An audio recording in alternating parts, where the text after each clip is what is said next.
So, Oh, that is detrimental for Dean, though. That he is disappointed. he's upset right His now. left arm is Looks feeling like he's shaking it out. Shaking that bicep a little bit. Hopefully he's okay. You got this, baby! Scotsman, Harvard first to low, that is 250 pounds handstand iron wrestling backwards with the regular split speed. Nice high carry coming out very. And we are back in the game. As you can see in the last two clips, that was me getting two bicep injuries on left arm and right arm. One was at PSL in Baltimore, and one was in Texas. But we're into rehab now. As you can see here, this is a single arm supinated front raise with a curl. Gone into some dumbbell hammer isometric holds, which is just creating a lot of tension. But again, I'm not going mega heavy now because this was pretty much literally my first rehab workout, which was many weeks ago as well. And then just gone into some pronated front raise holds. As you can see, I'm creating a bit of tension in the centre, and just a lot of time under tension. Wee bit of an isometric hold in the middle. Just nice and easy stuff. Pretty boring, but it's totally relevant and important. And then this was gone into the week after. Clearly my video angles are really, really good here. This is same again, dumbbell isometric hammer holds, but progressively increased the weight from last week. And then some proper gym bro work here, some alternating standing dumbbell curls. I do like these. Again, the old bodybuilder in me in the past is kicking in here. I didn't mind doing the rehab because I've been here before. I've obviously got a distal tear on my left arm, but the right side it's not as bad, thank God. So we're all right. And then some single arm overhead dumbbell tricep extensions. Again, just a nice single joint isolation movement. Nothing wild. Just obviously working the triceps, but no kicking arse out, as I say as well. So we're all good. Wee bit of nutrition. Again, we're not competing now, so my calories are up a wee bit as well. We're in a bit of an off season. This is pretty much quite a generic breakfast for me. We've probably got about, including the Kellogg's, we've got about 45 grams of protein in total. That's granola as well. Again, it's got quite a lot of red on it. Reason being is it's high in fat because it's got almonds and sort of other forms of nuts and seeds in it as well. So hence why sugar's a wee bit high because of the fruit and the actual sugar content. But it's absolutely fine because we don't need to worry about making weight. Dry peanuts, just for obviously keeping fat content in there. Very red and fat. Again, everything's quite green on that. It's just high in protein. And just blueberries. And then gone into lunch, just some lean chicken breast, broccoli, two different colours of peppers as well. I'm a big fan of peppers. Again, my favourite fats is olives, a wee bit of cheese in there as well, but you didn't see that. Some couscous as well, nice solid carbohydrate there. Bit of an abomination here, but again, all macros are getting covered here. Well, enough anyway. Half a garlic bread, mashed potatoes, sweet corn, some sliced steak, and also a pucka steak pie, which I've never had, but it was really nice. But again, this is off-season stuff. I have changed my protein supplement source. I'm using BSN Sympha 6 chocolate mudslide, 48 servings in it, so it's more than Redcon 1, but the quality, this is all comes from milk. It's all sort of dried out, so it's like a multiple blend of milk proteins in there. But gone off taste wise, it's up there, one of the best. I'm going to give it a 9 out of 10 on taste. So it's something I've been working on for quite a while now, is actually my mobility throughout the weeks. I am a static princess, again, powerlifter, strongman. Yes, I hold myself accountable. I should mobilise more, but I am now, and this is going to create a better output in competing and training. So we're at the West Coast push and pull with Stone involved. Lads are just getting their weigh-ins now, but I just want to show you the lads getting their weigh-in before they get going. So the big gent here with the cap, he has gone for a metal log. He's just got sort of dual ply elbow sleeves on, got the belt on, just a wee bit of stability, but waits for the down command, gets the green light and goes for his next lift after. Then you got Mr. Stuart White here using a wooden log, which you're allowed to use. I prefer a metal log, but the wooden log is pretty cool. And Stuart's, I think that was his first lift, and he's pretty chuffed with it. But he's using triple neoprene elbow sleeves, which is a little bit different for the ply ones. And then this is one of my clients, actually, Fraser. You can choose either a log or an axle. He's chosen axle because he is better at axle, so we're going to get better numbers on this. So he just does a nice wee belt clean, catches it pretty well. His mobility's not too bad as well. He does try to push it and he misses it for an initial point. Just a bit of lockout issue. But then, again, he gets a bit more confidence in himself. And then pops it through, stabilises, waits for the down command.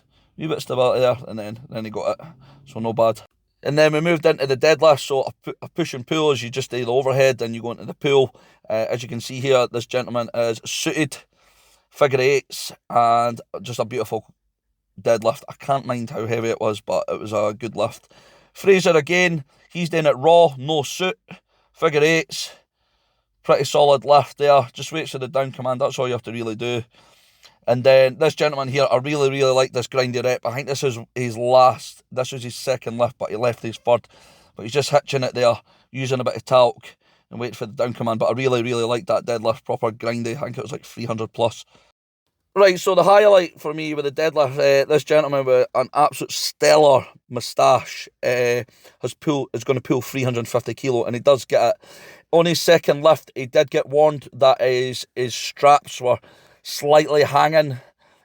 He does have to go down one strap size on his figure eights.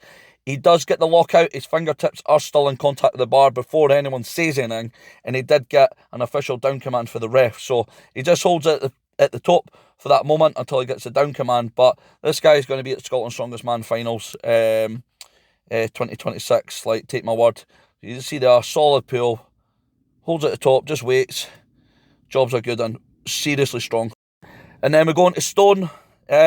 All shapes and sizes. This gentleman's pretty tall, so as long as he gets his pick up, his triple extension, he's just got a wee bit of lap issue there, probably a bit of tacky, but look at that, it was just over, like, no, just slightly above belly button height. And then the gentleman here, that's John Pollock, just adjusting the stone for him, 140 kilo. So the lad here, a wee bit shorter, a wee bit younger, he's using a grip top, which is allowed. He's got the sleeves on. Again, this will just help with his triple extension. But nice solid pickup, laps it nice and low as well. Really, really impressive here. Just a great performance for this lad, and then he just dunks it over. That's brilliant. But moving on. So, big man, again, unfortunately, I lost some in my footage because I'm an absolute idiot, but he actually conquered the 200 kilo stone, and I think that was 160 there. He just dunks it over like it's absolutely nothing. Really, really impressive stuff. So you can see here, I did say, if I get over 1,000 views, I will go up a level in the pepper scale. So I have a Scotch bonnet. I've got the milk there as well. I lost the footage because I deleted it as well. So all you're going to see is courtesy of Full Sticker Photography, me tucking into a Scotch bonnet pepper whilst also sniffing ammonia as well. So you're going to see here, yeah, the expression's great. Pretty hot, but I was also slamming salts like it was going to tomorrow because Matthew, who's in West Coast, was going to call me something if I didn't do it, and I was not going to swear there. But moving on, I've done it. Then more progressive stuff with the bicep, just rope hammer isometric holds. I do like these. They do burn. I think I had to hold it for like about a minute there, and as you can see from my expression, I'm loving life here. Excellent. So going into one of my favourite dumbbell isolation movements is the dumbbell spider curl. So you can see it's about a 45-degree increase in the bench, and all we're doing is 10 kilo dumbbells, again creating a lot of time under tension, just isolating the biceps. Nice honest rehab, doesn't have to be heavy. If anything, I'm actually visualising making the 10 kilo dumbbells feel heavier than they actually are. And then moving on to just a wee bit of mobility work, a mobility exercise called a scarecrow. Like I said, I am working on my mobility as much as I can because I'm a wee stack princess. We could always be a wee bit more mobilised, especially strongmen, but most importantly, powerlifters. So look in. And just a bit of breakfast, salted peanuts, cashews, some omega-3 6 and 9 fish oils, alpha GPC, vitamin tablets, Syntha 6 protein, some porridge, blueberries and banana. And I got some new pre-workout called Woke AF. Not that actual sort of woke term, hopefully not. Blood ras flavour. Ingredients on it are pretty honest. The caffeine's not as high as I thought.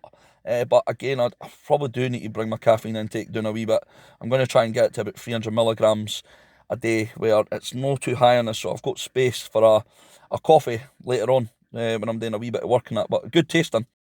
So this absolute packet that's in it is to stop pretty much moisture getting in, but it's absolutely massive, and I think it was a wee bit excessive. You see the size of it to the tub, so bloody half the weight's in it.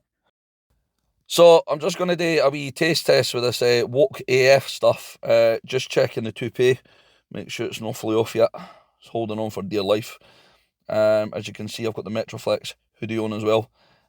Taste wise, it wasn't too bad. I had a can of this stuff when I was in Texas, OSG, but because it was carbonated, it also tastes a bit better. This is flat, but for a pre-workout, it wasn't too bad. I was pretty happy with it. Taste test, not too bad. Woke AF, but I didn't have any effect on me. Still right wing. But moving on for that, axle deadlift 13-inch. This will be the Arnold Ohio height. So again, I'm just getting a wee bit of patterns on. Nice and light. I had obviously a couple of weeks downtime rehabbing and all that. This is about third weekend of my rehab. Light farmers, just running around, like nothing wild at all. Pretty boring if I'm being honest. But I did about 15 metres and back for a few rounds. Also on top of the axle, 13-inch axle deadlifts, which will be max at the Ohio's, which will be fun. Then I just done some really, really light log float overhead, just popping away, tiny wee push press, nothing nuts, but just getting that. I just need to gain that wee bit of confidence through the bicep. But to be honest, it's not that bad, but I'm still glad I stopped when it occurred, because that's why I ended up getting a really bad distal tear. But then we just moved on to some log strict press, as you can see, just keeping the chest up, keeping the back, pretty much keeping myself pretty much bent at the top. Moving into a wee bit of listen to me, barbell strict press. I just getting honest repetitions and nothing wild. And as you can see here, you're probably wondering what the heck has gone on. I'm actually getting my bloods done now, because I've just came off cycle, we'll say. I just want to see what the damage is. So I really strongly recommend this for just anyone, even people that aren't actually on, we'll say, performance enhancers, to see your bloods. Look at this as like an MOT. These are like the little lances you do, and I stick my hands in a hot, pretty much warm water to increase that blood flow, and then that's it. So I just hit a certain measurement. Apologies about anyone seeing blood here, but I get that sent away. Then I just find out what's actually going on. Overall, it wasn't too bad. I usually do this after usually a big cycle, which the next one will be after Arnold Ohio's, and there's my actual outcome of my bloods there. So some stuff's off, some stuff's not too bad, but this was expected as well. So again, just warming up, just getting the hips moving, working the glutes, obliques. Again, just easily just elevating my heart rate ever so, but my hips are just being so tight, and I've really, really been working on it. And also, courtesy of Mr. Bridge, he's top that he gave me, New Zealand's strongest man under 80 kilogram. Moving into some prone hamstring curls now, just nice and light, getting blood into it. Again, it's going to be pretty chilled, pretty relaxed few weeks. Let my nervous system, my CNS, just have a break, because I've been absolutely destroying it. And as you can see here, I'm being mega, mega graceful with this, but I've got some lying dumbbell tricep extensions. A big one was Westside Barbell doing these. Louis Simmons, he was sort of like I don't kind of actually invented it, but he was one that really, really encouraged this movement to help with just working triceps. I really, really, really like it, to be honest. And now just into some tricep cable push downs, again just working triceps, just keeping enough tension. Lockouts very partial, but again I'm doing what was being allocated for me as well, so it was just a lot of blood getting pumped into the triceps. And then some incline dumbbell Tate presses. No, not Andrew Tate, which a lot of people absolutely hate. This is just, again, a nice wee movement. Doesn't have to be heavy. Wee bit of time under tension. Nice wee honest lockout at the top. Apologies about being a wee bit dark as well. And again, for moving on for the next week, it's a wee bit heavier now. Also, I've got my bridge stop on there, but just some strict presses, maybe a wee bit of knee rebender. So let's not start getting getting too sensitive about this. I know what people are like. But I'm just getting reps in, getting that confidence back in it, and it'll come back really quickly as well, because I've been here before. Obviously, Mr. Matt Bridges top there. You can't see it because of the belt, but it says short levers on it. So usually for lightweight people, we'll say, because we tend to be a bit shorter, because that's just the way it is. We're going into some frame carry now. It will be frame carry at Arnold, Ohio's, but just nice and light. I think this is about 195 kilo. So it wasn't too bad, but we'll get the mileage in and we'll keep cracking on. As you can see here, I've got the fat grips on as well, which is just going to obliterate my forearms and my grip. These are only 10 kilo dumbbells, if I recall. No, 7.5s. That's all we're running on. And a lot of repetitions, a lot of tension in the forearms, but we're just really focused on grip at the moment. So, being the bodybuilder that I used to be, I don't like using the term cheat meal, right? I don't like the word that, because it's got a stigma behind it. So when you're on a meal that you feel maybe a wee bit guilty of, or you've earned, just call it a meal you enjoy, and you can try and remove that sort of that psychological guilt from it, because I hate the word cheat meal. I am a big fan of watching bodybuilding and UFC. I don't really watch much strongman, because I'll be honest, I think a lot of it's just clickbait and people are just constantly trying to sell themselves. You know, the deeper you dip into this sport, the more you find out about sort of the top end people, and I can't really be arsed with it, to be honest. But here's Mr. Derek Lunsford now, Mr. Olympia. Really, really interesting bloke. Big fan of him. So yeah. Changing it up a wee bit, we're not even white monster, we're actually pink monster, strawberry, so that'll be my pre-workout, 150 milligrams of caffeine, not too bad. Obviously Atlas Endurance shaker there as well, and that's just got some fluids in it. Right, like I said, mobility, absolutely horrific. This is me a few weeks in as well. I'm not even going to show you the beginning when I started this, but I am getting better, I am mobilising better, but this is just going to take a lot of time, which I'm absolutely totally fine with, and just sort of coming to terms. It's like, I would recommend probably about 90% of people that are probably watching this to mobilise more. You'll thank yourself later. Your range of movement will be better, your athletic performance will be better, and it doesn't take that long.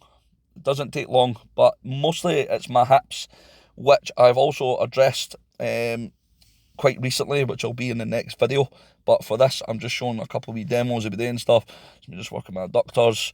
Obviously pink Atlas Endurance socks. And I've got that American top for when I competed at OSG in 2022 in Daytona Beach. But one of my favourite tops.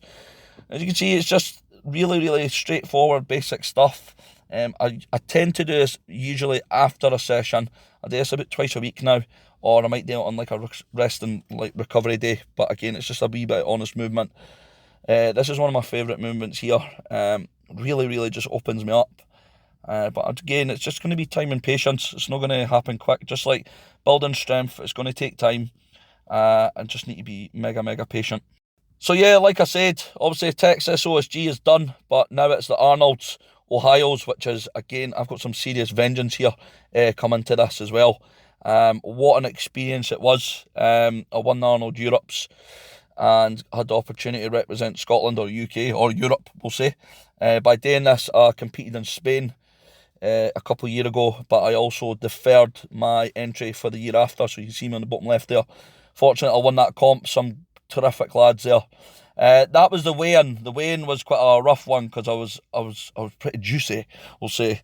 But we made weight, we came in big, and we performed well. And if you know this guy, I like Yoko. He's quite a cool individual, ex-Navy SEAL, bit of an entrepreneur now as well. But unfortunately, I missed the finals by 1 point. And you know what? Good on them, all the lads that got to the finals, just everyone that participated. But this is me drinking my sorrows away. Aye. We've got the kilt, we've got the Planet 13 top, and we've got some Mad Dog 2020. Aye. What a way to handle it, right? But a bit of spite in me, a couple of weeks after it, I ended up competing in Arnold UK's and winning that, which then qualified me for the next Arnold Ohio's. Like literally 2-3 weeks after, I already qualified for the next one, so I was very grateful for that. you're probably looking at us going, what on earth are all these numbers? This is pretty much like an artistic database of peppers and Scoville heat units. So Scoville just pretty much means how hot something is. So I started on the bird's eye because that is relatively hot, because anything above that is a bit small talk. And then we done the Scotch bonnet. The West Coast, unfortunately, it was just photos, but again, I done it. So next one's a habanero. We get the reviews, I'll be doing it.